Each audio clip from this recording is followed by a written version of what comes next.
I'm sorry, David. What's that? The pod's got a new name, but you're still in the old cupboard. Oh, look, Oh, look, David, I'm sorry. We're just about to start recording the next episode. Can we talk about this later? Sorry, David. Sorry. Welcome to the British Football Comic Podcast, the number one football comic based podcast. From those one off stories like Ace of the Rovers, a Red Dwarf special where Commander Rimmer takes on the persona of Roy, to the more familiar We Are United and Roy of the Rovers stories. Smoke us a kipper. We'll be back with some great features. I am your host, the tangential one Richardson. And so let's find out who is joining me in the studio for this episode. Is it a bird? Is it a plane? No, it's the Isle of Wight ferry, which can only mean it's mute button Matt. What, what's that? What's that? It's really annoying when someone talks to somebody pretend off camera. Oh yeah, I know. Who would do a thing? Yeah, I know. Who would do a thing like I don't know. Yeah. Hi, Tangential. Hi, everybody. Good to be here. Good to be here. Great to see you, mute. Great to see you. Well, next up, again, is it a bird? Is it a plane? No, it's the TARDIS, which can only mean it's the Golden Time Traveller, Ian Golden. oh, smeg off. I don't know. Yeah, thanks very much for the introduction. Great to be here again. We'll be up the Juggernaut Liberty Split, I think, with this one. Looking forward to it. Looking forward to it. But no spoilers. We're going to be getting on to that. Yeah. Well, next in the studio, is it a bird? Is it a plane? No, it's a professional rummager, which can only mean it's bygone grandad gangster Surty Judith Chalmers Brinston Berrigan. Oh, Very good. and I'm looking forward to another great podcast. I like the Red Dwarf little bites you're putting in there. One of my favourite series. Well, Actually, I'm going to meet Craig Charles next month. So, oh, Oh, brilliant. well worth it. Well worth it. He's a good guy. We've met him on a few occasions on conventions, but I don't think anything beat going on the Raz with Johnny Vegas in the evening, though. well, Well, I tell you what, sounds what we do want to know, but let's save that for maybe a red button edition or I'll share the photos later. a future one. Tom Jones, Johnny Vegas, yeah. blimey. Exactly. Well, for fear of repeating myself, is it a bird? Is it a plane? No, it's the Invisible Man. Yes, unfortunately, the Podfather can't be with us for this episode due to other commitments. Something about fighting in a secret war, but I'm sure he'll let us know when he's back in the next episode. So just before I do go on to the running order, just a quick mention, obviously, the thanks for the smeg off there, Ian, but the Smoke Me a Kipper and the Red Dwarf, in actual fact, was inspired by Mute Button's trip to the Isle of Wight. And of course, in the Red Button, if you haven't watched it, go and search it out because you will see film and photos of that original artwork that was in that special Red Dwarf magazine where Commander Ribber takes on actually Ray, but not Roy Race, but you can read between the lines. Well, back to this episode. The running order. Well, of course, it's always first up. It's social media feedback, otherwise known as Melvin's musings. Mute will take us through that. And let's see if I can get this right. I'm always confused. Do you know what? I'm not sure he knows what year it is, let alone what year he's in. But it'll be the Roy of the Rovers season review 1982, 1983. Yeah. I should say. Brought to you by Exciting the year. Time Traveller. Yeah. And then we've got an FPSM special, edition 1, the short story, The Reject, being brought to you by Bygone. And then what I'm calling a Chrissy special, Royals Rangers by Mute Button. And if we've got time, I'm just going to give a short update on the We Are United story. And then, of course, if we can, we'll do the social medias where you can find us, and we'll say our goodbyes. So, without further ado, Mute Button, I shall hand over to you to go through the socials. What's that? What's that? Yeah, he's handed over to you for the social. Okay, I'm going to regret doing that, aren't I? No, it's all right. Yeah, thanks a lot, Tangent. Okay, right. So we start with the feedback for the last show, 124. When obviously we did the 81 to 82, or Ian did the 81 to 82 season. Bit of feedback from someone called Brett Mayer. It says time traveler Golden Ian doing the theme tunes, Mute Button Matt doing Dot Cotton impressions. I quit. See you next episode. Well, he's not seeing us next episode, but he'll see us next episode. Anyway, thanks a lot. Cheers, Cole. Next up, we have Chris Edmonds. Hi, Chris. New friend of the show, new name. So he says, I've just enjoyed a couple of your YouTube episodes having happened upon this link. Oh, blimey, like I need more encouragement to hoard more piles of annuals and comics. They do take you back to a happier, simple time, though. As my dad says of my football program, minor collecting habit, it's time travel. Yeah, great point, Chris. It certainly is a form of time travel. Well, there's loads of forms of time travel, as Ian will tell us later. Yeah. Then we have Woodwan Smith. I hope I'm saying that correctly, Woodwan. It's a South African name. Hi, Matthew. I'm a huge fan of these comic books, but unfortunately I live in South Africa. Do you know anyone in South Africa that collects Roy of the Rovers or Tiger comic books or annuals? And so Woodwan, yeah, we're not aware of anybody on the group, but maybe some of the listeners or followers will maybe know someone who can perhaps get in touch with you on the Facebook site. And yeah, maybe we can link you up. But yeah, I mean, as we know we've got friends and followers in Greece, Australia, New Zealand, US, all around the world. So I'm sure there'll be some in South Africa. Then we have the Melfster himself, Trevor Melvin. And the headline is, would the real Golden Ian and Mute Button Matt please stand up? Podstars. Do you need a theme tune to that? There will be some. There will be some. Yo, please stand up. Please stand up. Oh, he's ready for Eminem. Podstars land themselves in hot water, and there's late tangential drama. Having found the keys to his TARDIS, Golden Ian, the pod's resident Time Lord, was back in the team and on song. Whilst the Welsh wizard sang the praises of a golden generation of titles and storylines during his season-by-season review of the Roy of the Rovers Weekly, he also serenaded listeners with a few of the social media section theme tunes in the absence of the Podfather. Ooh, I say! Caerphilly's golden-throated football comic guru, who is rumoured to have once taken singing lessons and been reported to the police by Sir Tom "The Voice" Jones, hit all the right notes, but not necessarily in the right order, as he belted out some timeless classics like The House of Lord and Evans is a Place on Earth. Podcast classics. Yeah, we're releasing an album, I think, at Christmas of the classics. Yeah. However, it seems that the Time Lord's impromptu vocal performance in the Corridor of Uncertainty could land him in hot water, not only with the Podfather, but also his local Welsh male voice choir, who claim he's not who he says he is. Apparently, he's Owen Hughes, a tenor. Oh, whoops, correction appended. Golden Ian is Golden Ian, the Time Lord. What the spokesperson for the choir actually said was, he's Owen Hughes, a tenor. Actually, I don't. Oh, you don't know? You paid. I don't. There you go. How dare Hughes? Yeah. Well, that's between you and Owen Hughes. Anyway, let's take it offline. Meanwhile, there was another case of mistaken identity involving Mute Button Matt. The pod's quiet man sold fans a dummy when he passed himself off as Dot during the stages of the pod. Oh, I say. British football comic podcast Legal Eagles aim breaches the Who Do You Do ministerial impersonation code of conduct, which was laid down by the Roy of the Rovers Christmas comic cover star December 1977, Mike Yarwood. Cue medley of impersonations, Eddie Waring, Hughie Green, Dennis Healy. Does anybody want to go for any of those? No? I want to tell you a story. Oh, that's the worst Dennis Healy I've ever heard. But anyway, I know. Keep trying. I could do a bit of rugby league with Eddie Waring. Featherstone Rovers going over for a try there against Featherstone Rovers. Brilliant. There you go. Good old Eddie Waring. Good stuff. Cheers, Ian. BFCP fans will be hoping that the Mutester doesn't receive any kind of retrospective punishment, though, as he made a big impression during the second half of a special Red Button report on his recent YouTube-only episode in which he meets the legendary football comic book artist Barry Mitchell at the Mead Gallery on the Isle of Wight.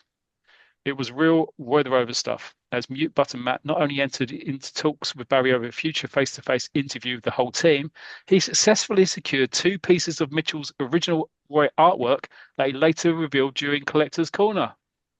Yeah, well, I haven't got it anymore, but that's another story. Indeed, Millwall Mute's football comic memorabilia was at the centre of some late drama. The flashpoint came when the tangential one saw the amazing Barry Mitchell artwork and immediately went down, clutching his head. The pod's midfield dynamo, he goes, the pod's midfield dynamo was clearly in some distress. But after receiving on-field treatment, which saw Dot's magic sponge being applied, I say, Tangent made a full recovery from what was later thought to be a good old-fashioned green-eyed envy attack. Who can blame him? With all the head injury protocols carried out, Tangential, the skipper for this fixture, was allowed to resume and led the team through the closing stages of this engrossing fixture. Collector's Corner specialist Bygone Berrigan, who exclusively revealed that he's trying to kick his pre-match, in-play and post-match chocky-bicky habit. Just checking the screen. I see no remnants of chocky-bicky around him. There's no jazz hands or jive. Jive, I don't know anyway.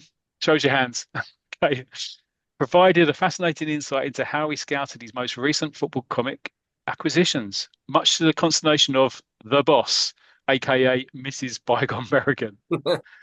Textbook stuff, lads. Important reminder: mute button Matt's meeting with the great Barry Mitchell is top football comic podding and should not be missed. Catch it on YouTube now, musers. Brilliant stuff. Superb. Well done, Trevor. Fantastic feedback. And now we will move on to the Champ We Are United Facebook site. George Prince. Princey George, his feedback is very much cared for. Brilliant. Love it. Look at this. Superb stuff there. I tell you what, Owen Jones, he can give you another tenner. You will Said I don't. But you don't. Okay.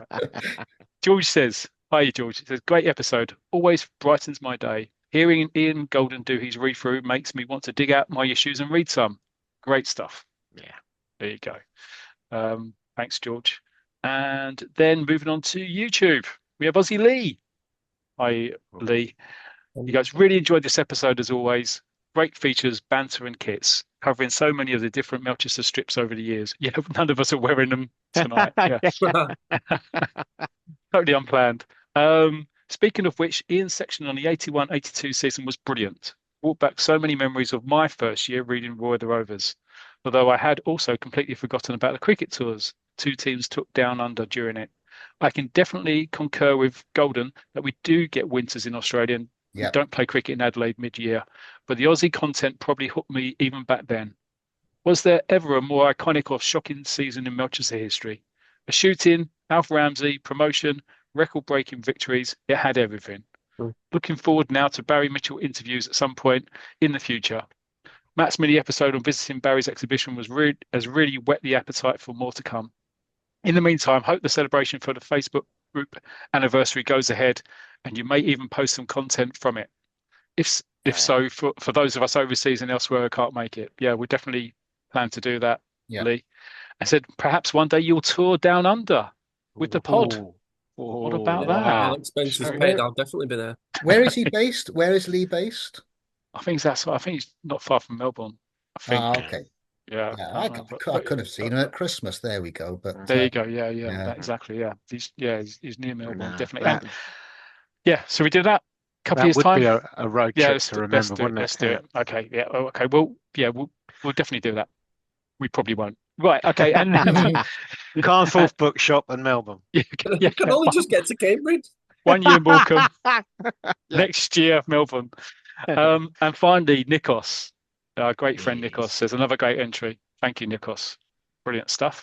And finally, and also great friend of the show, Mal Dickinson. Do you remember where we did that special shout out to his ex-PE teacher, John, who had passed away? He said, amazing.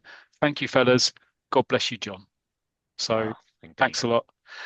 Thanks a lot, Mal. Okay, that's the end of the social media feedback. Back to you, Tangential. What's that? I need to pass back to Tangential now. Okay, all right, pass back to Tangential. But David, you interrupted the start of this episode. Can you just leave it alone now? Get back in that cupboard and we'll talk about it later. Sorry. Enough of these rude interruptions. Well, it's probably that era, actually. Over to you, Mr. Golden Time Traveller, for Roy of the Rovers, season 82 to 83. Thank you very much. Yeah, I will Look start at to that. share my screen now He's for those pressing who all the buttons in the TARDIS. Look at that. Look at that control I am. Yeah, I am. before your Yeah. very eyes in the studio. And there's the big screen. We're transferred back to 82. Thank you very much. Yes, we are. It is the 1982 to 83 season that I'm covering today. My look back on Roy of the Rovers comic. Would you believe that this is season number 7 of 17? Mm. I'm covering issues 251 to 301, I believe. I don't think I am, to be honest. I think I've got that wrong, but there we go. But no, I'm not. I'm covering 302 to 353. I just didn't change my title head because the price guide is 18p for 302 to 345, and 346 to 353 was 20p. Came out between the 28th of August 1982 and the 20th of August 1983, still every Monday. So there were some big changes for the comic this season, where there were no fewer than 5 new stories, plus a major new look. The Roy the Rover strip itself is now end to end, meaning the strip fills the page, where there used to be a white border. From issue 344, Roy the Rovers extends from 2 pages to 4, including the front and back cover. So the variation of stories and real life photos on the front cover were a thing of the past from then on. From that issue, it was a big promotion of the lead story. All the other remaining stories that came through from the previous season had new title mastheads. But before that, there were a lot of cover photos of all the stories until they really focused on Roy the Rovers near the end of the season, which we'll see through this for those who are watching on YouTube. Now, the Christmas issue features Suzanne Dando, who stars alongside Roy and Victor Boscovich in a photo story panto called Damsel in Distress. Now, this story actually caused Roy a lot of issues with Penny in the strip itself. Yeah. It's also a special season for me personally, as issue 332, dated the 26th of March 1983, which you can now see on screen for those watching YouTube, was the first of the weekly editions I ever bought. Oh, wow. Brilliant. Brilliant. I also remember buying issue 340, both cup final specials. So the first had a Milk Cup final wall chart free inside, the second an FA Cup final centre spread pullout. I started buying regularly from issue 352, which was the 2 issues from the end of this season, and then carried on right until the end, to be honest, after that. Yeah. So I go through my favorite stories, as you know, from first to worst. For me, it is the lead story. Last season was a high for the main strip, of course, with great storylines. You know, Who Shot Roy Race, and we went into all that as well, didn't we? And this season, I felt the drama was even better. I couldn't put it down. And sometimes I was flicking through in advance just to see what was happening before going to other stories, breaking my own rule. The season didn't start well for Roy, thanks to the charity cricket matches in the summer, which we mentioned on the feedback. Melchester Rovers didn't have a fully fit side for the start of the season, so they lost their first match. Making changes for the second game, including bringing back veteran keeper Tubby Morton and featuring new signing Glenn Ritchie, Roy's decisions were being questioned by the board and fans. Vernon Elliott suffers a career-ending injury, so he's told by Roy to organise his own testimonial. So it looks like this was cancelled last season while Roy was in a coma, because it was mentioned in the Marx Brothers. Roy gives a trial to Andy Locke, a talented but troublesome youngster, but the latter doesn't put Roy off that he's troublesome, knowing he's turned people around in the past. Now, this story could have been good, but it fizzles out a bit, as Roy fails for once. But I guess this was the whole idea, seeing Roy at his most vulnerable all the season when things weren't going right. We continue to see more of Roy's personal life. Penny is angry that Roy is posing on with Suzanne Dando on the front cover of the Roy the Rovers Christmas issue, for example. So Tubby continues to keep his place in the side, despite Charlie Carter being fit again, much to the annoyance of everyone apart from Roy, who is seeing the veteran keeper's good qualities when others don't. It all comes to a head when Melchester beat managerless Walford Rovers, who are called Rovers for the first time ever. They've only just been Walford in the past. Yep. I wonder why that is, readers. Their chairman, Harvey Rawson, offers Roy $3,000 a week. That's a fortune. Plus a 5 million transfer budget. That is a fortune to become their new boss. Charlie Carter returns for the next match, but after a reoccurrence of an old injury, Roy substitutes him and takes his place in goal, putting more criticism on him from all quarters. Roy accepts Rawson's offer and looks round at an empty Manchester Stadium, remembering the good times, but contemplating he'll still be Roy the Rovers. So the front cover of issue 337 is iconic. Roy Race resigns is the headline on a newspaper stand. Inside the issue, it's all about Roy's departure as he clears out his office and says goodbye to staff. He's moving down the M1 without Penny until he finds a new house. Roy states they were both born in Melchester, which may contradict Roy Race's school days in Tiger Comic and the Roy the Rovers annuals. Wow. Yeah, don't get me started on that. Keep going. No. We only see Roy playing for Walford in 2 games this season, though I've calculated, and I'll do this on a future pod, it was probably about 11 at the end of the season. In the first, against Deans Park, he scores 2 goals before half-time, but he's more concerned about how Melchester are getting on, and he even calls Taffy Morgan at half-time to get an update. Walford end up winning 5-1 with Roy scoring 4. In the next match, they lose 2-0 at Carford City as Roy's mind isn't completely on his game. Walford go on tour to Canada, but Rawson gives Roy time off as he's due to play in the long-awaited Vernon Elliott testimonial. After this game, there's a mass pitch invasion with a petition for Roy to return to Melchester. But with Rovers chairman Sam Barlow still holding a grudge against Roy, this idea was completely dismissed. Roy's problems continue, with his family going to Crete on holiday without him, and Walford returning early from Canada from what was described as a disastrous tour. Roy agrees to escort his new secretary, Sandy Lewis, to a supporters club dance as her boyfriend is away. And the paparazzi get a few pics of the two of them walking in, which later makes the front page of a newspaper. Penny's still sunning it up in Crete, but her mother's seen the paper. It's a bit of a dragon, this mother, isn't she? Yeah, she is. I don't think this is going to end well. Meanwhile, a new Roy Race and Rob Richards has signed professional forms for the Rovers. So next for me is the Marx Brothers. Now, I'm sure Dream Team used the Marx Brothers as inspiration for some of their stories. Now, when recovering in Australia from his head injuries, Steve Marks and the nurse looking after him fall in love. And like Fletch and Abby in the Sky One soap Dream Team a couple of decades later, they quickly get married, with Terry unable to make the wedding down under thanks to his Kings Bay commitments. Terry himself is having issues at work and home. He's out of favour with their manager, Wally Turnbull, and is dropped.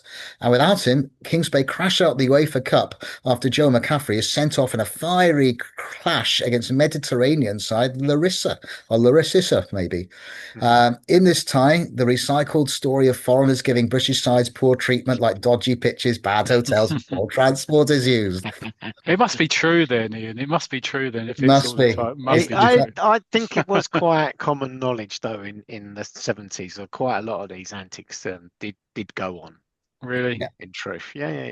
Yeah. Without doubt. I'm sure it did in the early part of hotels, things like Carry On Abroad really takes the mickey off of the unfinished hotel and that kind of thing.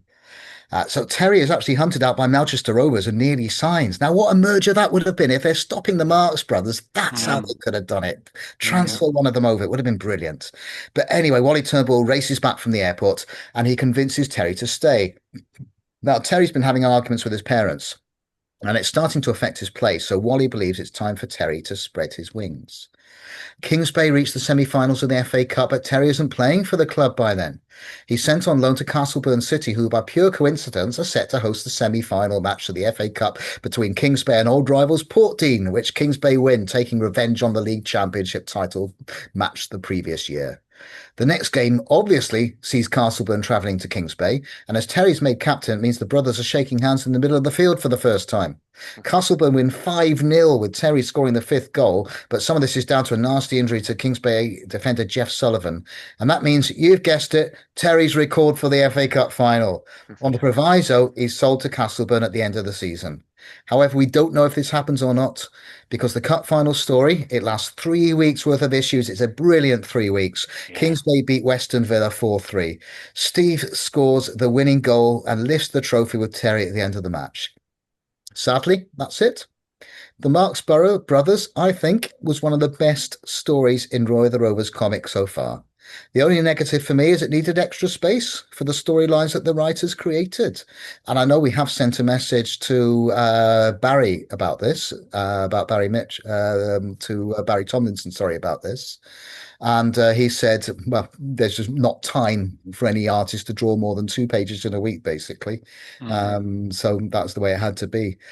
So a year later, We Are United was created for rival publication Champ Comic, and this strip used several elements from the Marx Brothers, but I think with more success.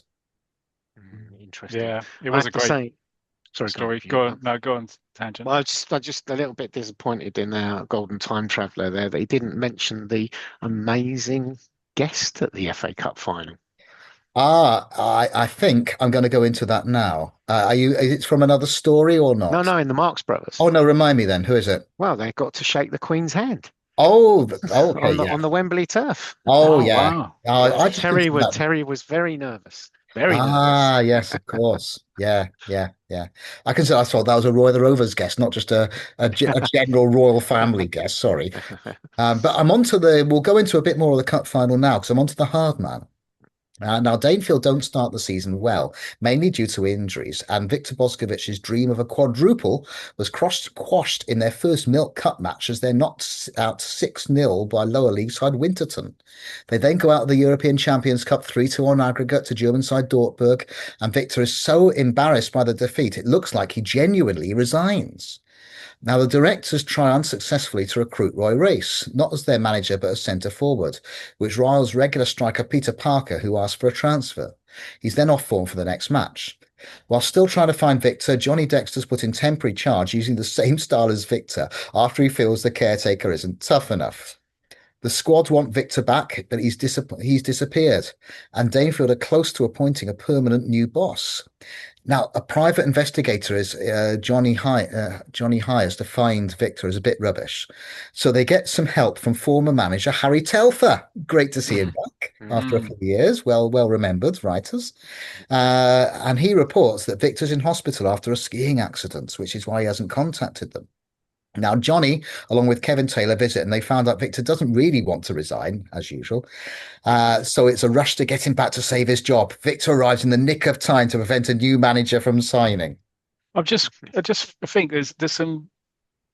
When I think that somebody keeps quitting, but he doesn't really want to quit, it almost sounds a bit like the Podfather, doesn't it? Oh, is that, do you know what I was thinking? It does ring a bell, and I couldn't. You never place see my Goal and finger on Victor it. Boscovich in the same place, do you? You He's our don't. Victor, isn't he?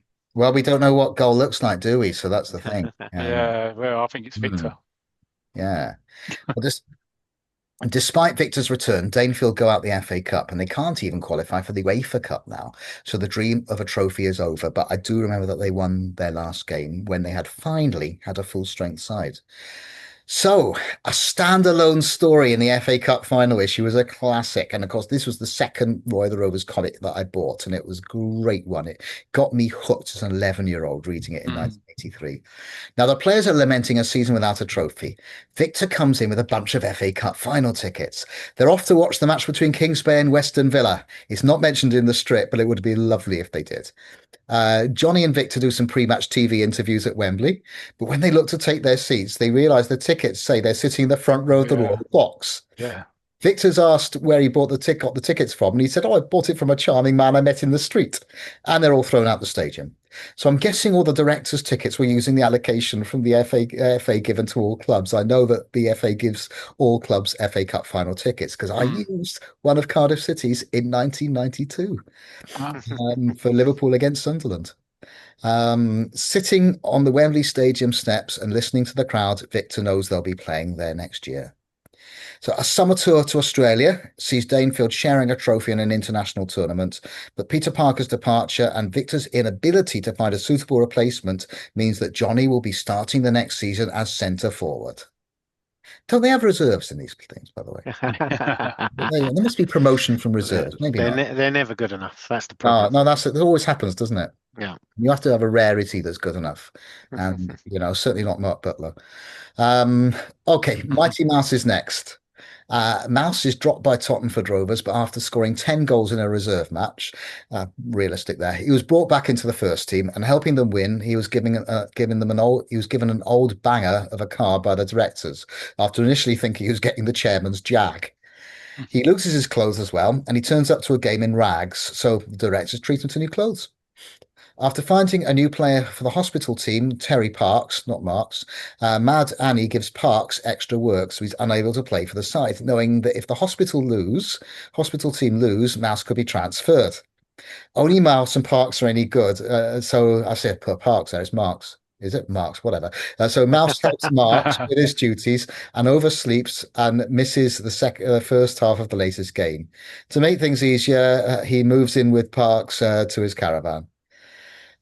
So the team do get better results. When they face St. Pierre's only send a kid side. St. Victor's show no mercy, winning 37-0 because they want to beat our growth record. They're rewarded by being sent to Italy to face a hospital there. And the hospital team were all scared of them, not realizing they'd beaten kids. After a tight first half, after the Italian hospital realised they're not very good, Mouse puts green spots on his face so the opposition keep away from him. He scores 4 goals so they win 5-1. The problem is now they all think Mouse is ill, so he's taken to hospital. And now he realises the matrons are all the same, so he's introduced to Crazy Gina. Because of the delay, after he escapes from hospital, he nearly misses the plane and he runs alongside it on the runway until the pilots see and stop to let him in with a rope ladder. Wow.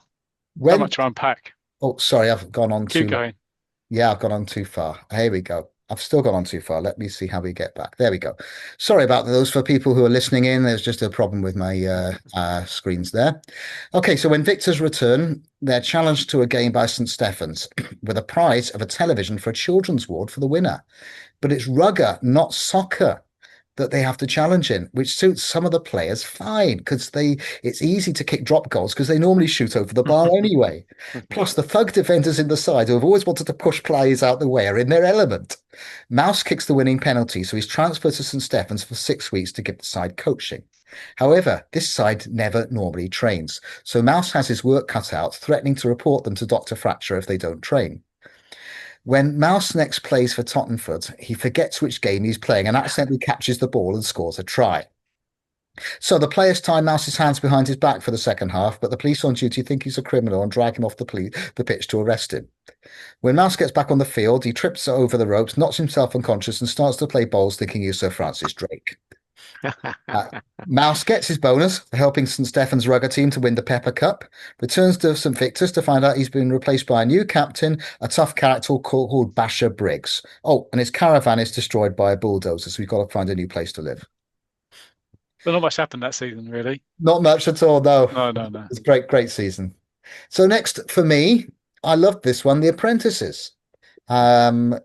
Drawn really well by Yvonne Hutton, so it's great for her to draw Melchester again, even though it's their youth team, because that's what it's all about. As Roy Race is now at Walford Rovers, the Melchester element is kept in the comic by this new strip that replaced the Marx Brothers. It's about Rovers' youth team who recently won the Youth League, and as a reward, they're going on tour to Spain. Blackie Gray is with them because he's replacing Roy. Roy was originally meant to be with them when the tour was arranged. The story masthead shows they're going to be concentrating on 5 players: fullback Tim Hayward, goalkeeper Dave Donut Dobson, centre forward Rob Richards, winger Winston Brown, and Tim's brother Pete, who's the side's captain, who's a bit of a player off the field as well as on, having chatted up 2 women before the side even reached the hotel in Spain. Perhaps he's the wrong person to be captain, really, because he's later caught in a bar drunk and sent home. The rest of the lads do well in Spain, but they're called home prematurely as Paco Diaz is threatening to leave Melchester and they need to do something about it. Well, Blackie does anyway. However, Donut misses the plane after accidentally taking a tour bus instead of a bus back into town, as he's after a last-minute gift for his bird, as he said. It's a good start to what could be quite an interesting story, I think. Whilst the kids are the stars, we also see the problems building for Blackie Gray, who may yet regret taking on the top job at Melchester. You just on that, I've actually been recently corresponding with Ian Vosper, who was the editor of, and so you're right, it does look a lot like Yvonne Hutton's artwork, but he actually says it's by somebody called Mary Oak Rind. Oh, really? Yeah. So, Okay. and he wrote it. He wrote The Apprentices. Oh, Oh, wow. Ian wow. Vosper. Brilliant. I mean, I only brought that in because you mentioned Yvonne Hudson, but Yeah, I mean, I really there's think it was her. no, I know it. Well, it does look very similar, but yeah, It does, yeah. he's given us some more information, Ian, as well on some of the other stories he wrote and some bits and pieces. I'm still corresponding with him, but yeah, Brilliant. I mean, the artwork does look very much like Yvonne, but yeah, it's Mary Oak Rind. That's Rhind. An artist I've never even heard of. No. Well, we'll Um, have to correspond a bit more on that off pod. And yeah, absolutely, yeah, yeah, But I just that'd wanted be to just brilliant. interject there. Brilliant. Oh, Keep going, thank Ian. you. Okay, well, next for me is Darrell's Palace. Dan Wayne has player problems as usual. Star striker Rocky Rockall refused to play after visiting a fortune teller, and he's absconded back to the Welsh Valleys. Whilst hunting him down in his hometown of Aberterwyn, nice name, don't think it exists, but nice name.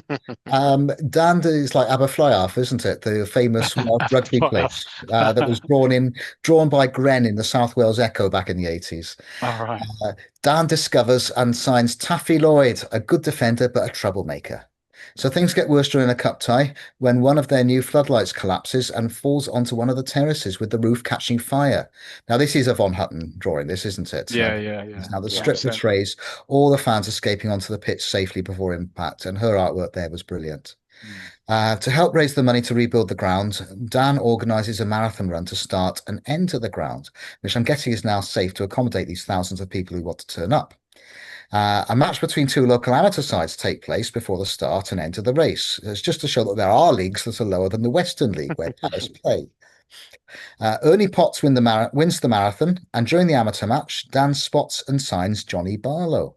But that causes selection issues when his existing injured players get back to full fitness. However, Potts is retiring at the end of the season. Two others are off to Australia, and one, Mark Hammer, has been spotted by a First Division club. Then Palace are knocked out the Southern Area Cup in the semi-finals. So Dan's on the lookout for new players during the summer month. A former First Division player, Kenny Kearns, offers his services, but he wants 500 quid a week, which is more than the rest of the squad put together. Youngster Jackie Watson is also pestering the club for a trial. Both get taken on, and Kenny Kearns, much to the annoyance of the chairman, gets taken on. But the club do receive 150,000 for Hammer getting signed by the First Division club. Dan, after being told that the club are now on their own and they must be self-sufficient going forwards, he forks out for the club's pre-season trip to Spain. I've told you before, Dan, you're doing too much. It's only a job, okay? Where does he get the money from? I know. Exactly. He's got this sports shop, hasn't he? So it must be. Oh yeah. They do get some money back though when the Gators split in their tour match against Monbella, or Monbella, probably it's called Monbella. The new season starts, and Kearns, who seems to be quite big-headed, scores the first 4 goals in the first game of the season. So is this signing paying off straight away for Dan? Next for me is Tommy's Troubles. Barnes United were having ground issues. Oh my God! Hey, No, are they? Everyone take a drink. It's the Barnes United drinking game. The tennis club want their lands back. But Tommy Ginger and the lads have proved to the council they're still needed, even if they're without goalposts for a couple of days because Waller and Swait have thrown them in the river. Also, thanks to a lot of bad luck, Barnes United are still without a win this season by November in the league, but they're doing well in the cup. We actually see the return of Waller and Swait's rugger side. I don't think we've been seeing them in the comic for a couple of years. They've been more interested in being the local fools. Now, the rugger side want to take over Barnes United's ground. They're not quite successful, but they do get the one next door to it. A new player, George Baines, the son of a council worker, is causing the side a bit of trouble. He links up with Waller and Swait in the latest attempts to nobble the side, and it seems like he's willing to go a step further than Waller and Swait have ever done by kidnapping Tommy and locking him in a factory. So he misses the latest round of the Council Cup. Tommy escapes to be there early in the second half, and against all odds, Barnes United retain the Council Cup and also then reach the semi-finals of a Summer Cup. But their problems continue as Waller, Swait and Baines convince the school's headmaster to set up a rugger thirds team. And the United players are to be the bulk of the side. So Barnes United, they're going to be forced to disband. Oh, God. What rotters. Okay, next one for me is Who is Arrow? Right. Now, this story replaced Space Invader, and it's an intriguing one. Certainly something very different to anything that's been seen before. So, Selfield United, once the pride of the Midlands, were relegated to the 4th Division at the end of the 81 to 82 season. New manager Sidney Payne wants to get the club back to the top, and he's on the lookout for new players. So in walks 19-year-old Alan Arrow, who looks a bit foreign, according to the coaches, and seems to have a mysterious past. In the first episode, we see a flashback where he's on the run after nearly getting shot by a couple of guards near a barrier. His friend, who wasn't so lucky, tells Alan in his dying breath to make a success of himself. Now, I think this is the first death we see or hear about in Roy of the Rovers comic, so it's hard-hitting from the start. Alan's a very good striker and he shines at the trial, so he's taken on. But there's an issue when he's asked for his address. He can't provide one and he doesn't have any ID. Meeting a mysterious stranger in the docks area after leaving his hotel through the fire escape, he orders some fake papers after assuring the stranger the British police are not looking for him. Selfield, though, they are also suspicious as he doesn't want his photo taken anywhere. So over the weeks, we see a number of mysterious flashbacks in Alan's life, and it could be a war somewhere else in the world integrated into the storyline where Alan shines playing for Selfield. We find out more about his football life too, where his goals put Selfield top of the league, and we see flashbacks where Alan was taught by his father in a war-torn country, and he played matches inside of a prisoner of war camp. So the manager hires Sam Barton, a private detective, to find out more about Alan. And he finds out that Alan arrived by boat from mainland Europe. But Alan arranges for Barton to be tortured, the detective to be tortured, by dragging him in the water by his boat and ensuring that the detective calls off the investigation. This is probably the most violent off-field act ever seen in the comic, so far anyway. Alan arrives back to his house one evening to find out "I know who you are" is written on the wall. So thinking he's not safe, in the next match, he's taken off early through injury. He's advised to go straight home, and he finds out someone's been in his room again. We find out, though, this is the man who sold Alan the forged passport, and he's going to blackmail Alan about it. So that's it for the season. More twists and turns next season. Intriguing. It is, isn't it? Next one for me is Space Invader. Talented 17-year-old Wilbur Robinson. Will there be danger for Will Robinson here? I'm not sure. But he plays for his local side, Norton Electronics. He's a video game nut, even playing on his portable console at half-time in matches. And he's good at finding space on the football field when others can't. So Space Invader is kind of a dual meaning here. However, the first one, playing his video games, is only a few frames here and there, sadly. It doesn't really do too much as the weeks go on. They remind us sometimes by he going to arcades or he wants a new console, but it's not massive in the end. Wilbur's local third division club Wakeford Town want to sign him, but he wants to hold out for a better club. He's also a talented cricketer. Ramptonshire are offering him a trial, and he comes from a family who originate from the West Indies, so Wilbur's father really wants him to take the route into cricket and not football. But football's his thing. He eventually does join Wakeford. He's selected for the reserves, where despite some jealousy from the more established players, he performs well, creating goals for one of the envious teammates, Wayne Smith. Despite a shaky start, he continues his link up with Smith and creates goals for him. So Wayne Smith realizes that there's no need for a feud, their mini feud, and they form a great partnership, and they do incredibly well in the reserves and then the first team. And that's it. That's the story, sadly. It doesn't last very long. The big positive for me, though, was the portrayal of the British West Indian home life in the strip. And when reading it, I could really imagine Wilbur's parents, especially his mum, speaking it in the native Caribbean accent. She's responsible for a lotion that helps him to heal his injury a little quicker. Not enough is made of this, probably because the writers were really trying to cram 4 stories in at once. The football, the cricket, the video games, and the mum and the parents, that kind of thing. Yeah. There are too many changes of direction in the football part of the story, and sadly, it just all completely bombed. Yeah, I think it's only there for 6 months, isn't it? Yeah, it was. It just sad because I think there's far more potential in that story. It was weird, and I hate saying this because obviously I'd love to be able to draw or paint like this. Yeah. But for me, the artwork was quite different as well.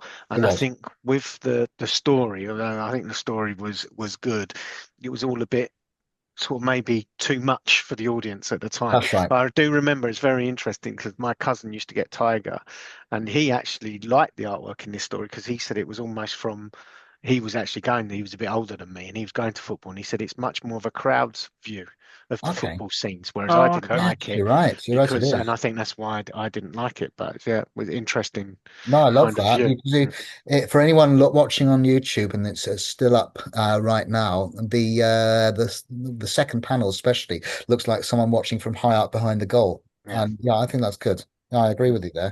Mm, mm. So next for me, the He wasn't best one of of my Roy of the favourite. Rovers.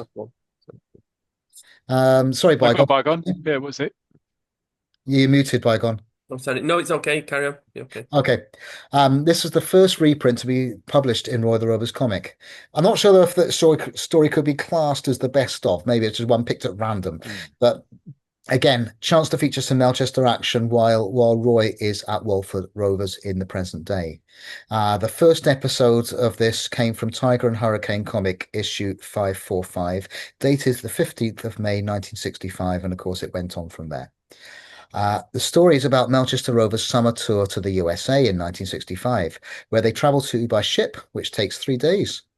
Rovers are described as the biggest thing to hit the US since the Beatles, hinting to the band's appearance on the Ed Sullivan Show the year before that attracted a US-wide audience of 73 million people watching.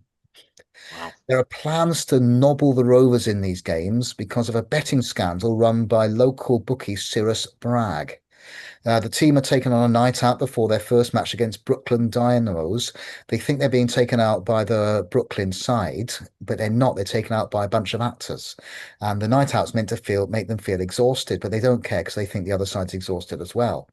When they arrive at the ground, they realize it's not the case, and they're a bit knackered in the first half, but then they get their act together and they win.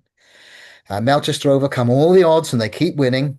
And eventually, with some help from a local opposition team member, they find out who's responsible for everything going wrong and even overcome a Chicago mafia shootout after being kidnapped, which is real traditional for Roy of the Rovers back in the 60s. Yep. They're eventually invited to face a local American football side, which of course they accept.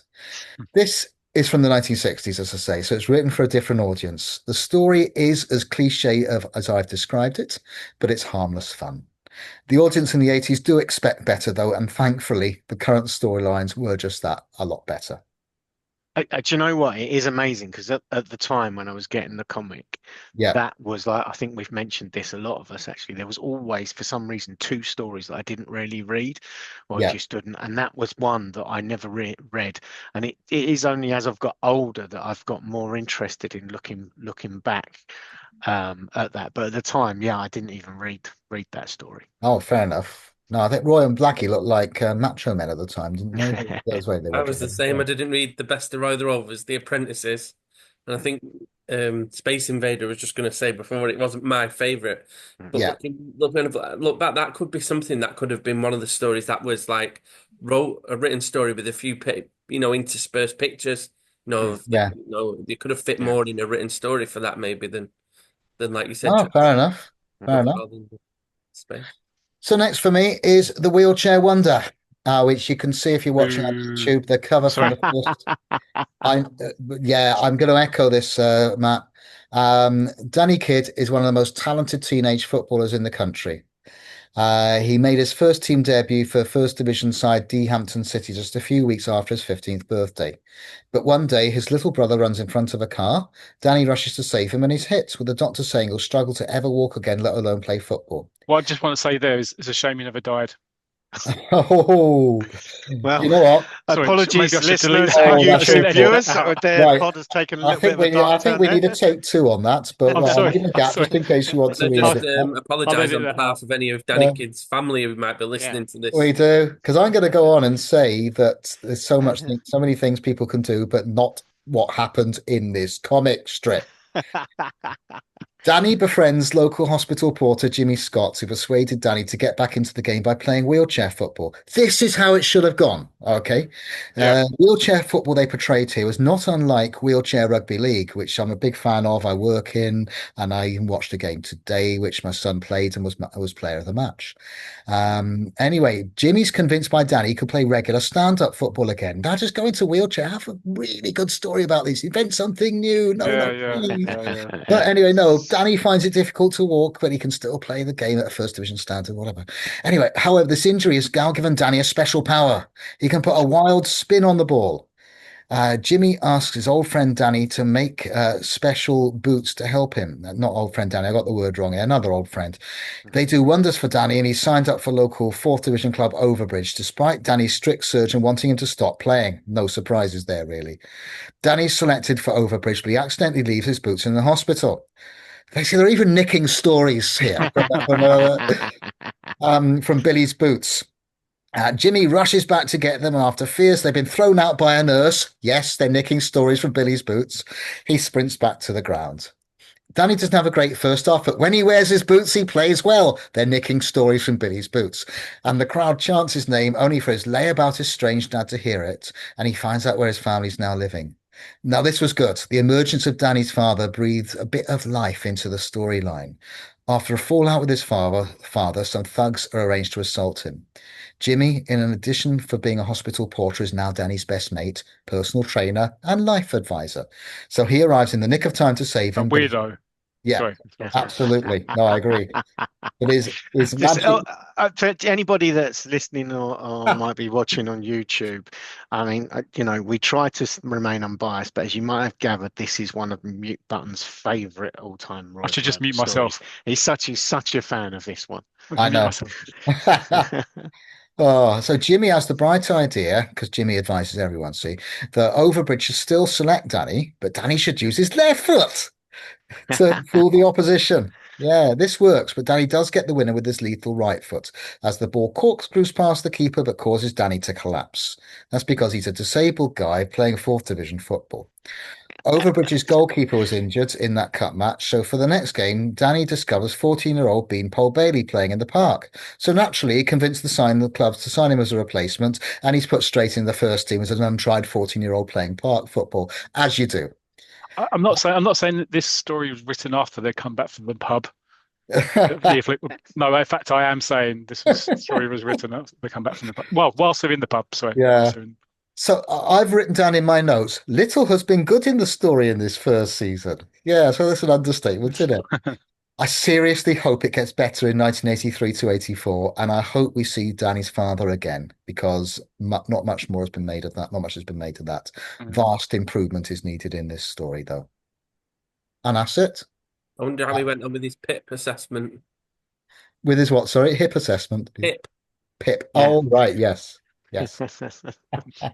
Oh no, we always have to end on a bad note because I go from first to worst. Well, last season it wasn't because they were all it's good fun.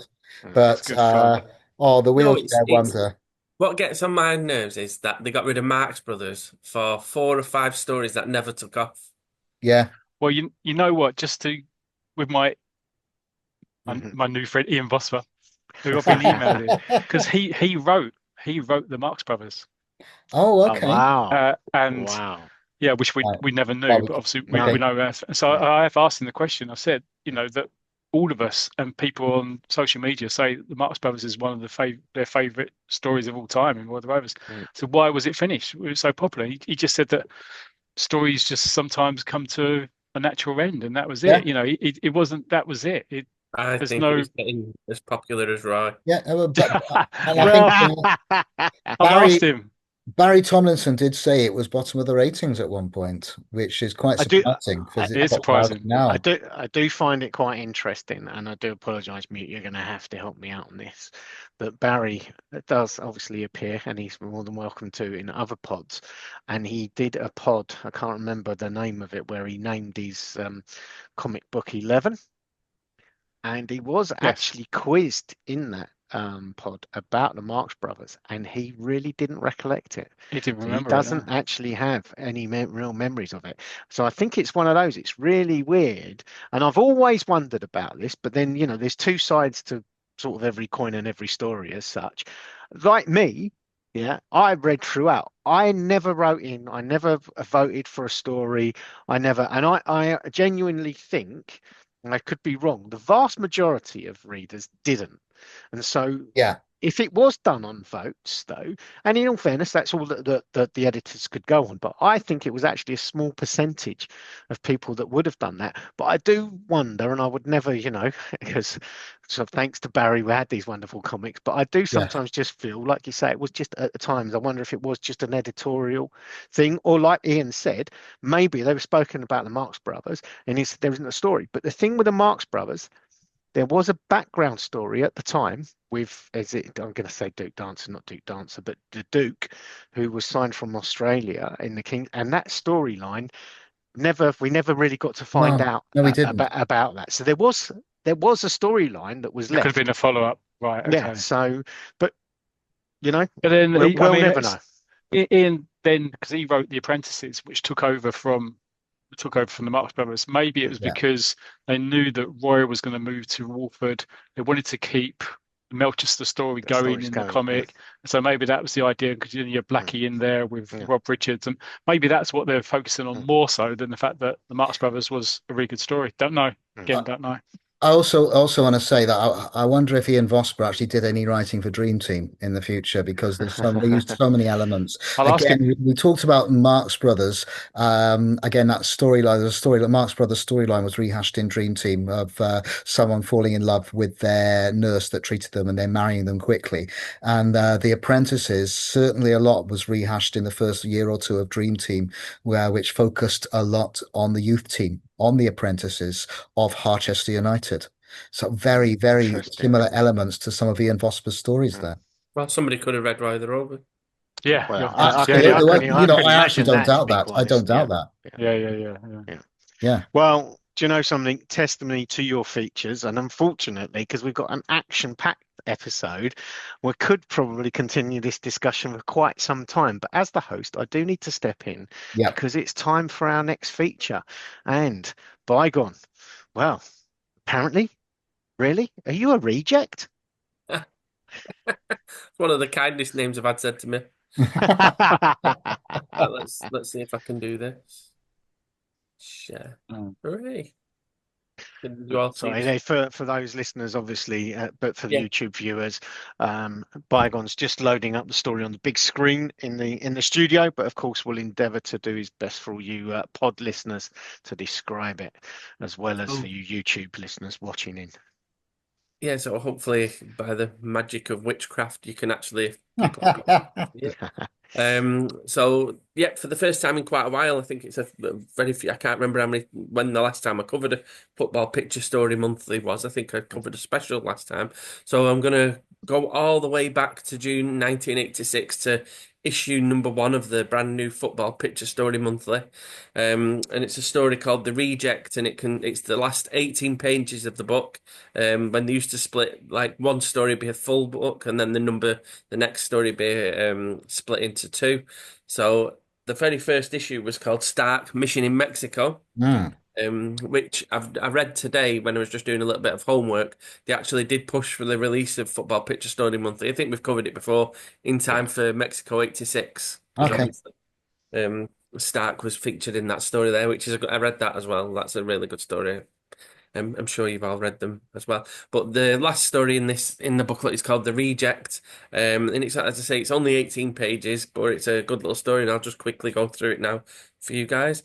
And it's a story about a young chap called Danny Williams, who's the main man for a team called Second Division Sleethorpe United with Marfield Rovers. So he plays for Sleethorpe, and he's a star player, and he's having his picture took because he's had a really good run of form. He's the man who never stops running, he's being described as.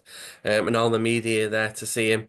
And the game kicks off, and all the crowd are chanting his name. There's only one Danny Williams.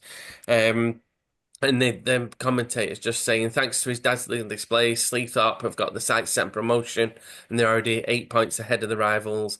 And as the game starts, Danny's like thinking, right, an early goal will set us up nicely, and you can see his skills as he's taking it past his full back.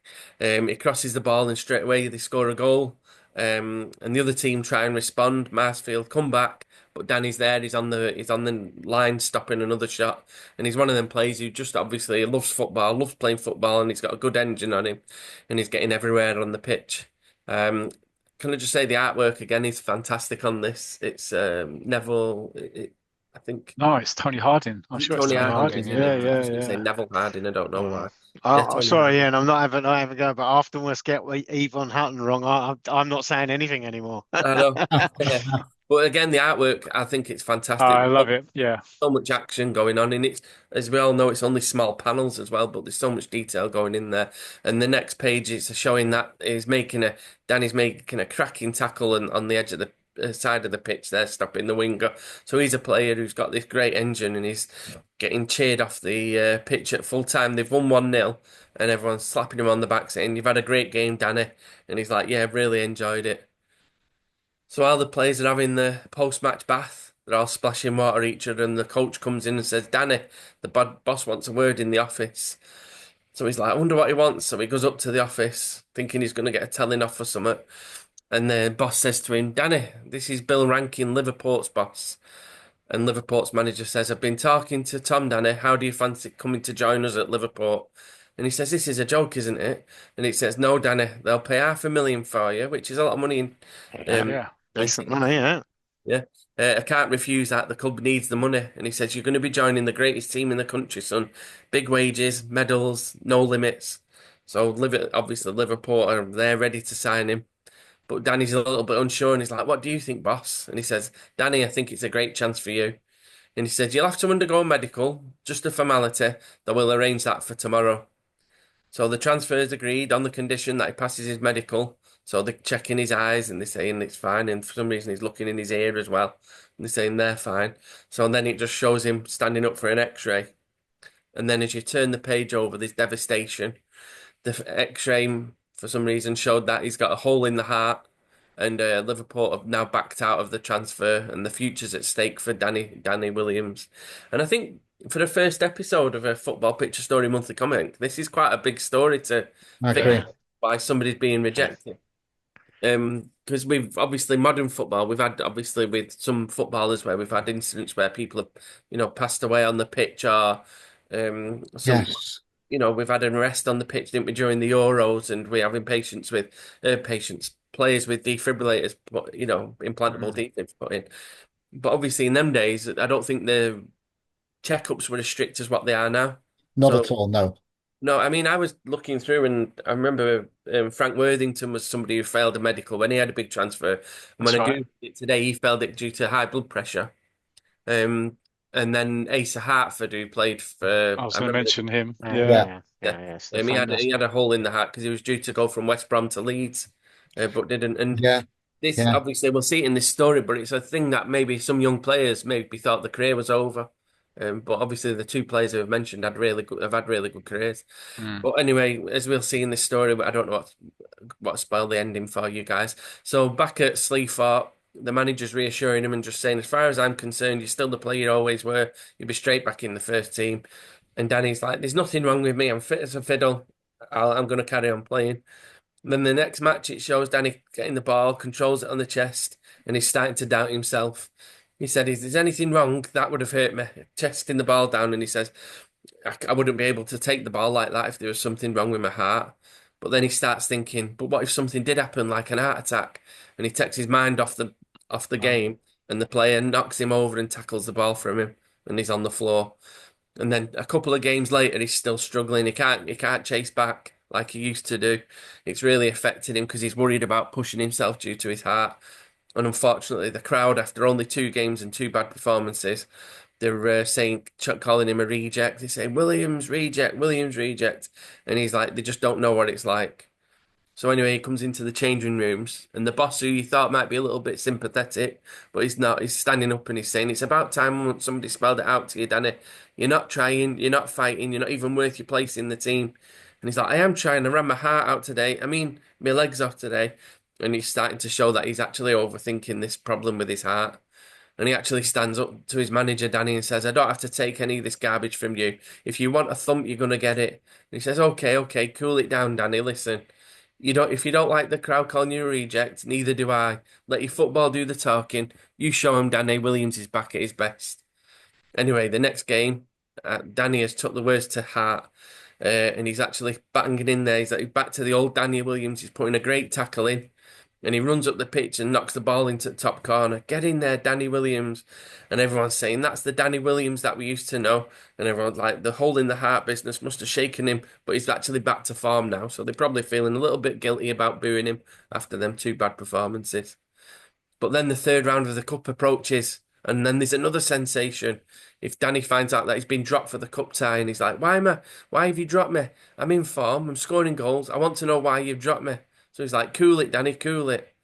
Albion want to sign you. You're still big money. He says, but what about my hole in the heart? He says, they know all about it, and they still want you to sign tomorrow, and you'll play in the cup tie for Albion against Liverpool. You just couldn't write this, could you? So next thing you know, Williams he signs for Wow. 450,000. So they must have negotiated a little bit there. So he's going to sign for Albion and he's going to play Liverpool in the FA Cup. So the FA Cup, he comes out and all the crowd are chanting reject, reject at him. And then his mate says, just ignore him, Danny. He says, they don't upset me. I've heard it all before. And as he's warming up on the pitch, a Liverpool player comes along and says, I hope you don't drop down with a nasty heart attack when I tackle you, son. I won't be Blimey. going easy on you. Like, I no, got to say, blimey. that's, yeah. I know Leave a it. mark on it. But when I did the research for this, and it was that like Asa Hartford, and he was at West Bromwich Albion, going to Leeds, and then you've got Liverpool were going to sign Frank Worthington, so it's like Liverpool, there's like a little bit of connection there. I thought very, very, very small connection. So anyway, he's like, "No, well, mate." He says, "I think he's thinking to himself, I've got my head around this now. I'm going to have a good game." So anyway, the clash came immediately. Danny goes for the ball, and the Liverpool player goes for the ball, and the Liverpool player just bounces off Danny, and he's like running off with the ball, saying, "If I can take it, sunshine, can you?" And he's like, "What hit me? It must have been a bulldozer." So next thing you know, Danny's got the ball and he's taking it past players, running past them. His confidence is back. And the Albion manager, who's called Mal Sutton, is watching contentedly and he's like, if he keeps playing like this, I don't care if he's got 2 holes in his heart. Next thing you know, Danny Struce scores a goal 1-0 on his debut past Liverpool. Then he's like, the ball rolls out to Danny. And then for the goalkeeper rolls out the ball to Danny. And he's like, take it easy, plenty of time. And Danny goes on a run and he gets the ball, takes it past that striker again who was teasing him before. And he just keeps running. People are telling him to pass, and he keeps on running. But then he knocks the ball over to his teammate.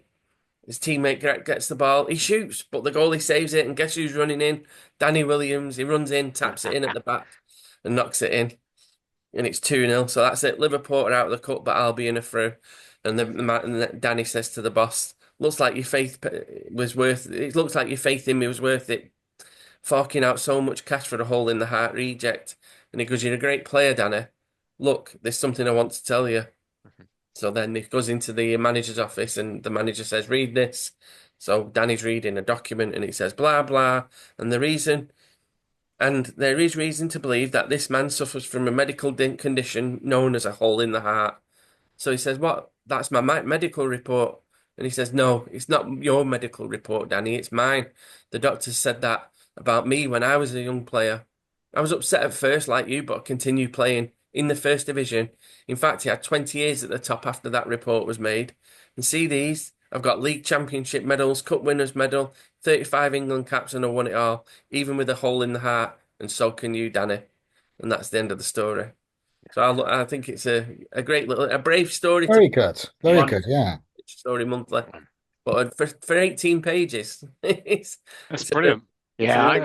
I've got to say, actually, as you said there, Bygone, I mean, that was the skill at times of the Football Picture Story monthlies to pack such depth into a story in such a short space there. And as you say, especially in one of the set, what I always call the second stories, which are the short ones at the back of the book. Yeah, but I actually remember reading that the first time and really enjoying that. So it's a fantastic story.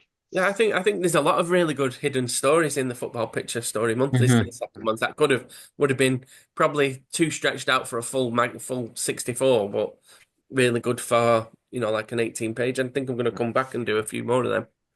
Well, actually, I've got to be careful. As I said, it's packed. I would go off on one how many stories there were. You could almost have invented a complete football world in the DC Thompson stories there, to be quite honest.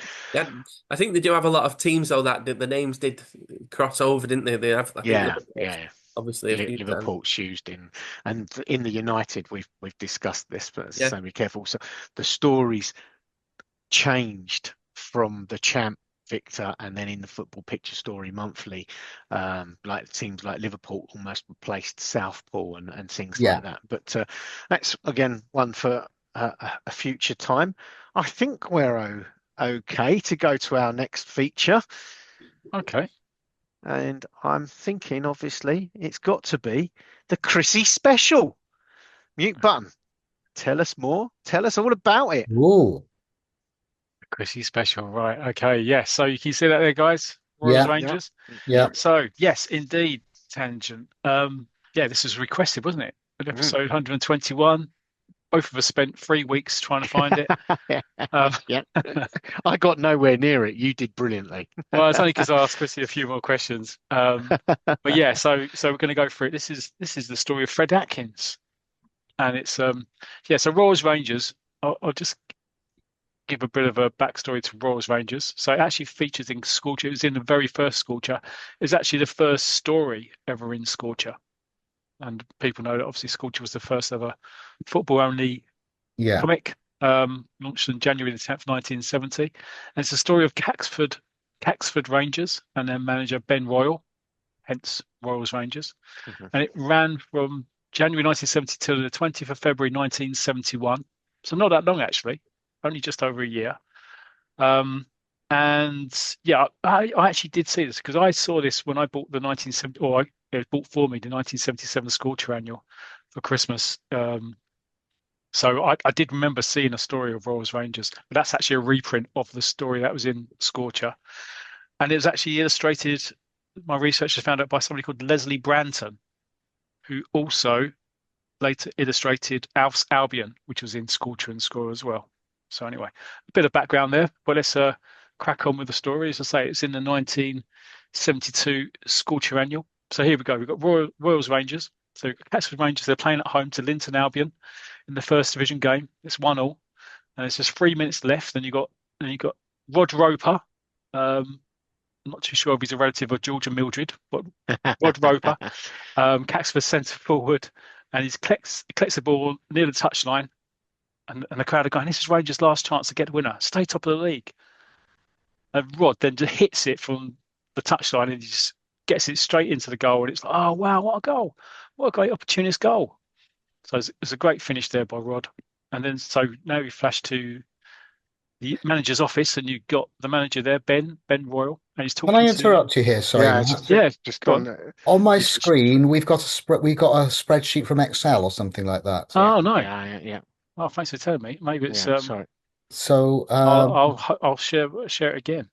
and also Bygone seems to have disappeared. Gremlins, and the there we go. All right. That's it. I was thinking you were going to go to a history of something there. Are we any You of know this? what? I wasn't quite sure, but I was. Is it flicking on? Is it flicking on and back? It's clicking on now. Yeah, no problem. Okay. Yeah. You might want to introduce him the again. Albion defender. Yeah.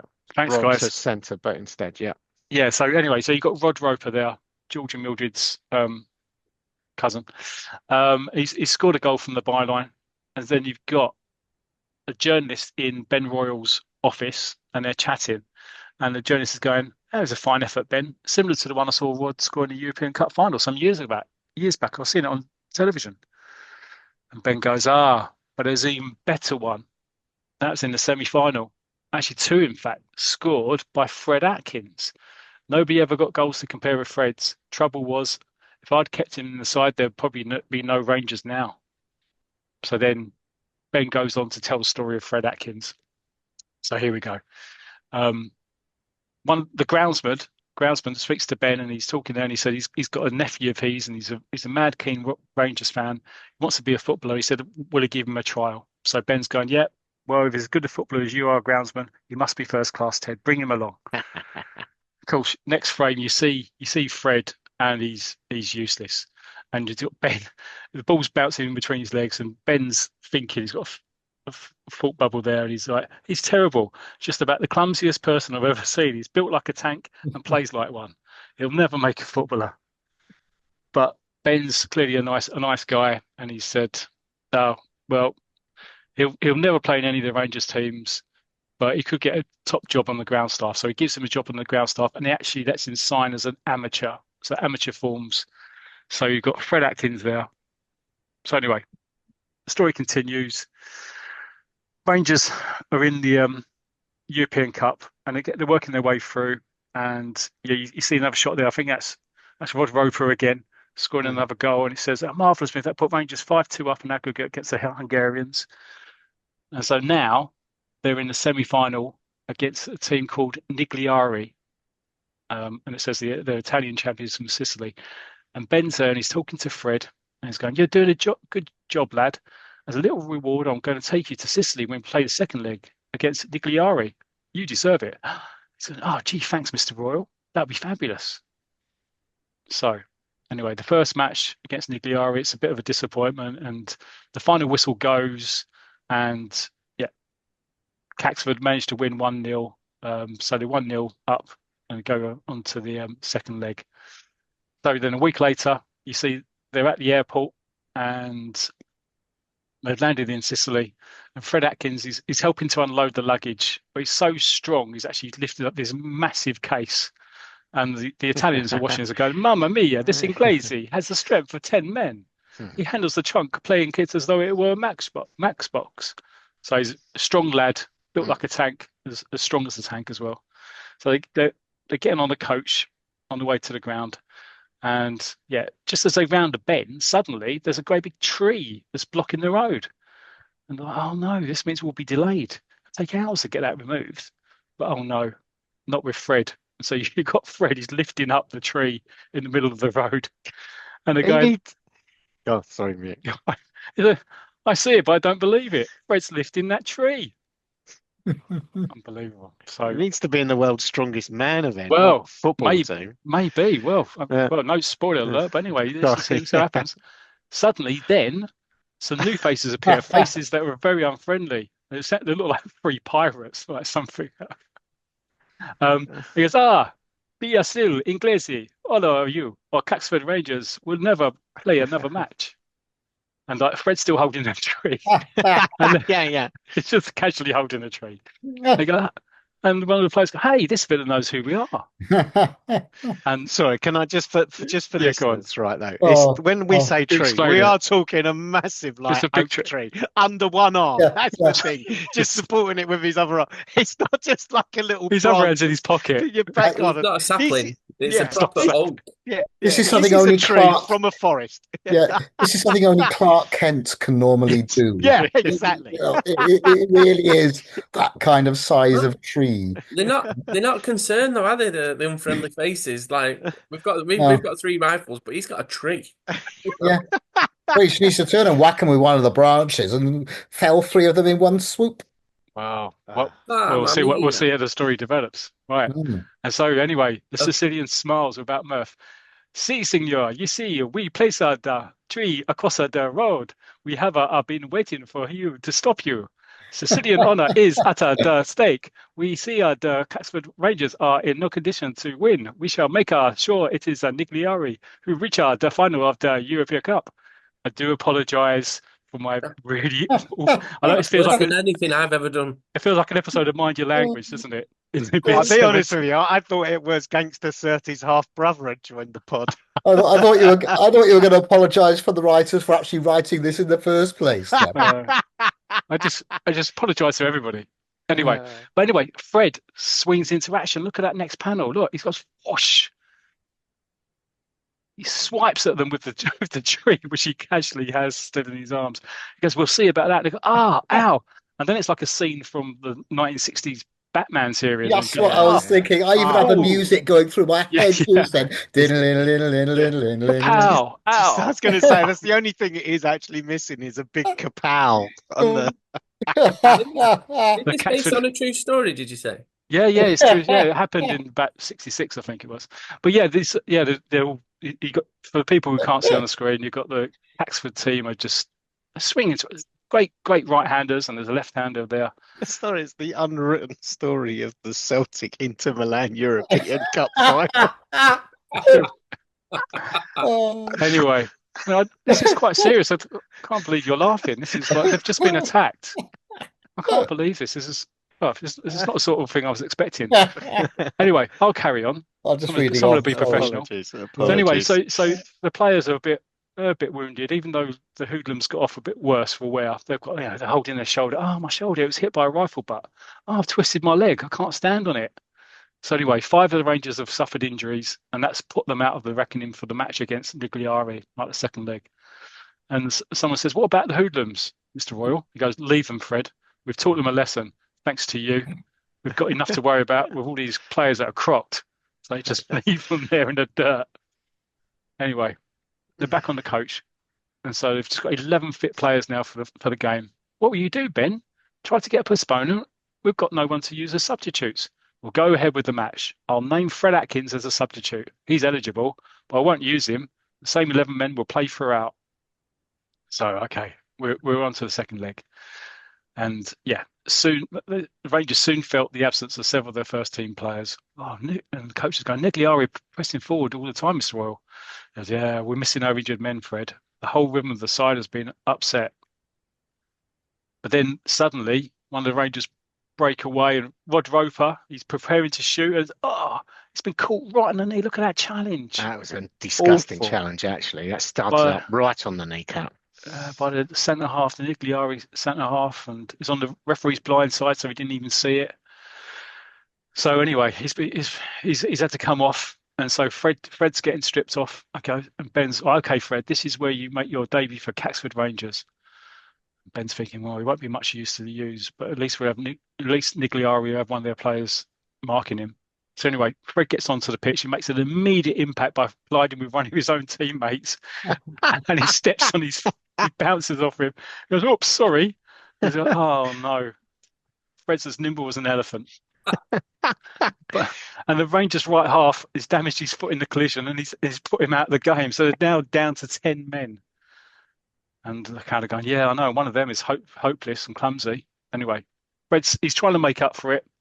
So he gets back to defence, but he miskicks the ball, and he goes straight to Aldini, who's a Nigliari forward, and he buries it, and it's there. And he makes no mistake, so it's 1-1. And it's like, poor old Fred, he's cocked one of our blokes, and now he's given Aldini a gift goal. He's meant to be our substitute, Rod, but he's more like a 12th man for the Italians.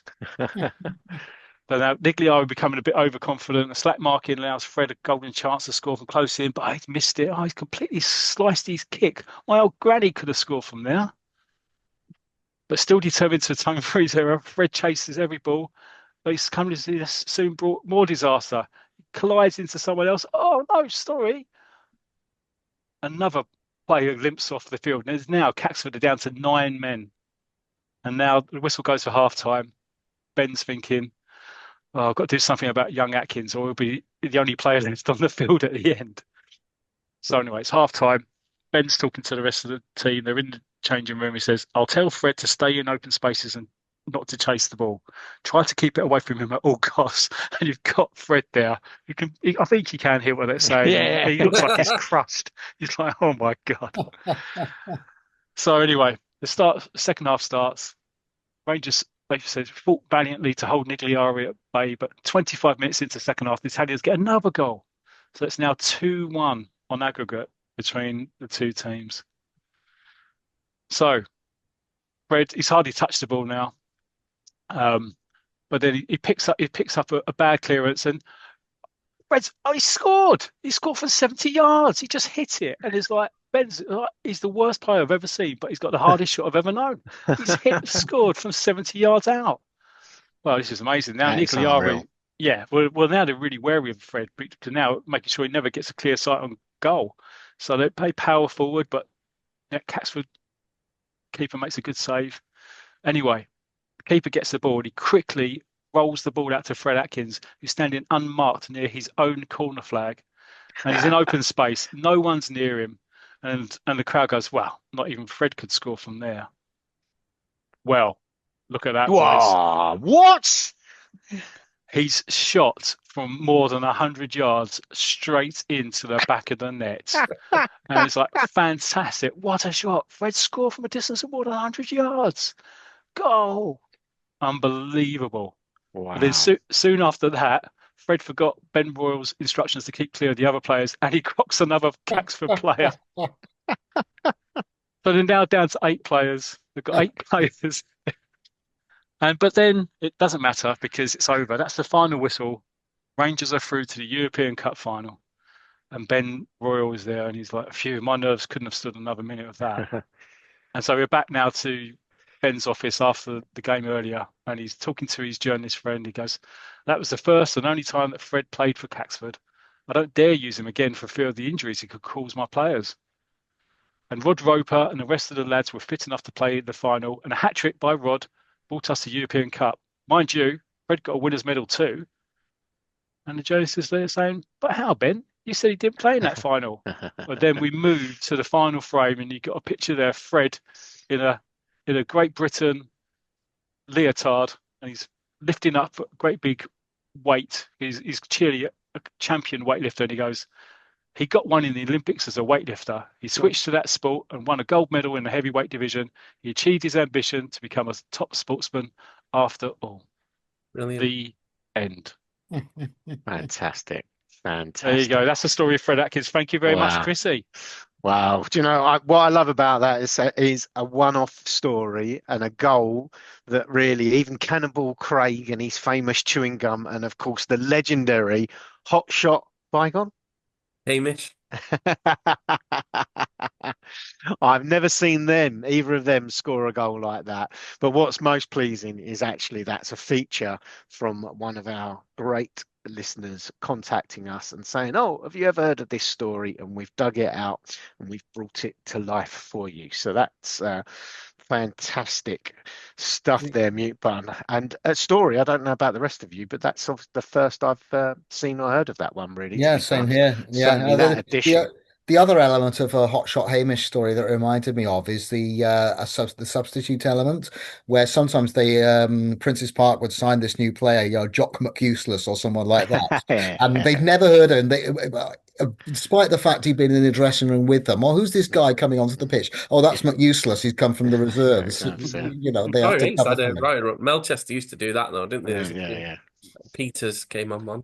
Yeah. The artwork's great again. Yeah, Leslie Branton. Yeah, so he did Albion, so I've heard about Albion as well. I think he did Starseeker. 1973. I don't know. Starseeker was Neville Wilson. It started off Neville Wilson. But then I think he carried on a bit in some of the annuals. Starseeker. Yeah. Star Spotter, you mean? Star Spotter, yeah. Yeah. Well, I hate to go all Prince's Park on you, but I'm going to bring on McTacklam off the bench and take back charge of the hosting here. Go on then. Go for it, Mr. McWacker. If you can talk. Yeah, but apparently I can't. So how I've ended up hosting, I've got no idea. What was that, David? Get back in the cupboard. Right, I feel we're coming to the end, but I just wanted to mention, obviously, I know in previous pods I'd been doing the We Are United story and that we'd got to edition 13. I think it has been mentioned, but I've done a bit of my own research and I've actually listened back. But if you go back in the pods, episodes 63 to 65, Luscious Locks Ridders, he does a fantastic feature, and he actually covers the summer tour when United went to France. And so I'm not going to cover editions 14 to 19 because, as I said, I would not be able to match Ridder's brilliant retro reviews of those editions. But within the next pod or so, I will pick up the story with edition 20. And I'm going to do a little bit of a spoiler for those of you Champ comic readers. It's quite interesting because it really will be a bit of time travel. It will. Fun for you because the edition will actually be the players back from France in pre-season training, but reminiscing of a season past. So I just wanted to mention that will be coming back on. I don't know, guys. Obviously, Ian, I'm assuming at some point we're going to get 83 to 84. Yeah, we will. I'll get that done at some point. And by the way, those stories from the Summer of Champ, they were Neville Wilson's first stories that he drew for We Are United. So we look forward to looking at them. Bygone, have you got any winter, summer specials, FPSM stuff in mind, or No, I've picked up a bunch of comics which the wife does know about. So I'm just going to look. I'm going to look through them, and I've been purchasing a few more annuals and going through them. So but I've really enjoyed doing this small story today for Bob. Yeah. Yeah, We've not yeah, done a lot yeah, of it's good. story monthlies, so I'm going to consider. I might do another Klein and Powell. Yeah, no, that'd If be great. anybody's got a favourite one that they'd want me to do, if not, I'm going to do them in order from when they appeared in the Yeah. monthlies. So Good. Cool. A mute button. I mean, Blackie Grey Part 52 or anything else in Yeah, the offing. another 60 episodes of Blackie Grey. 50 Shades of Blackie Grey. And yeah, I mean, we're excited because we'll be interviewing Barry Mitchell in a couple of Soon. months' time as Yeah, well. Yeah, exactly. So that'll probably be an 6 weeks' time. interesting So that'd be great to do. pod. Yeah, I can't wait. I can't wait for that. And I believe Mute Button's taking his artwork for Barry to sign, so there might be a mugging or two involved as well, and some things getting stolen. No, this is it. I sent it. I've sent Yeah, the I know you have. artwork back to Barry Yeah, just for listeners of it because he wants to put them into an actual proper. page. Yeah. Yeah. So we're hoping that we'll be able to acquire some artwork in the future, Artwork, but yes. for a sensible price. Well, that will all be revealed in that another. Yes. Oh, well, but that won't necessarily be a red button, will it? It will be a full pod, I think. But we'll Oh no, see. yeah, but Watch well, this space. maybe we can do a red button and a full pod. Yeah. We'll see. Yes, exactly. Well, I think there'll probably be more than enough content. Mute, I'm going to look at you because obviously you're the hosting. Really, I just fill in on the odd occasion. How are we doing for time? Do you think we've got enough time to do the socials before we say our goodbyes? Doing quick. If we do them quick, so Facebook then, obviously, how we started, the old name of the podcast, Champ, We Are United and Football Picture Story Monthly fans. Of course, there's the Roy of the Rovers comic 40 years on, in brackets, Melchester Rovers, the fantastic Ed Taylor site. Don't ever forget Striker World. And of course, for all of those that you're subscribing, daily content, new comic book content every day for you to download. One other Facebook group, which isn't just football based released, is the Mighty World of British Comics. I really recommend that. And as is my want, you know I can never do it. What is Instagram? What is X? What is Twitter? And the YouTube handles. Well, we're on all of those. Yeah, so we're the British Football Comic Podcast on Instagram. So I'll be posting some stuff on there probably tomorrow. We're on X as British Football Comics, and we're on YouTube, of course, for British Football Comics. And yeah, we're up to 110 followers on YouTube. So Wow. Yeah. Wow, So blimey. Watch this space. so You never know, Bygone. some people are. You might be getting the middle shelf advertising after all with those kinds of viewing figures. Netflix, watch free out. drive bars for life. Yeah. Netflix, watch out. There's a new kid on the block. With that, I can see his face is lit up, so I'm going to go straight to Bygone. Thoughts on tonight, and do you want to say your goodbyes? yeah, another great. I've really enjoyed it today, especially with Ian's one of my favourite years because it's got some good stories. But again, there was some I think poor stories in it. But that's looking at it as an adult, isn't it? Really, not as a young person. Good point. But again, Matt going over the story from the Scorcher again. I love it when listeners interact and actually request things to look at for us. And again, yeah, I've enjoyed doing my little piece as well. That story, I love football picture story monthlies, and number 1 to 417, so 18, whichever it was. So yeah, if anybody has got a story they'd like me to cover in my dulcet tones, please let us know, and I will do so. But yeah, the legendary dulcet tones, Bygone. Thank you for hosting. It's been good. Cheers, Bygone. Well, time traveller. Any more thoughts? It was good to go back on the 82 to 83 season, especially as it contained the first few weeklies that I ever bought for Roy of the Rovers. Yeah. I say weeklies because my first Roy of the Rovers I did ever buy was the 82 summer special. And then I was given the 1983 annual for Christmas that year. So they were my first 2 Roy of the Rovers, but it was good to go back on the weeklies. And yeah, more will come. I'm carrying on with my reading. I've now filed every issue of Roy of the Rovers, all in individual Polly pockets, which you can see behind me. So yeah, I'll look forward to the next one. Thanks very much, and I enjoyed everyone else's stuff as well. It's great stuff. Brilliant. Mute button. Yeah, Really enjoyed the reject. I mean, I've got Mm. the very first Ultimate Picture Story Monthly, and I've read the Stark story, but I've never read that. And seen All right. Tony Harding. I love a Tony Harding as well. Mm. So great story. Thanks for that, Bygone. Ian, I love when you review all the stories, but I love when you point out the design changes as well to all the Yeah. pages, like the masthead Yeah. changes as well. You know, Yeah. that detail is really appreciated. So thanks a lot. And thank you, Tangential and David, who's in the room and keeps interrupting. Yeah, I don't know. Just Is he because going to we've interrupt changed you? pods, just because we've changed the pod name, he thinks he's going to get a new broom cupboard or whatever it is that he's stuck up in. Anyway, I'll deal with that after the pod. But honestly, guys, it's been a great episode. I've thoroughly enjoyed all the features.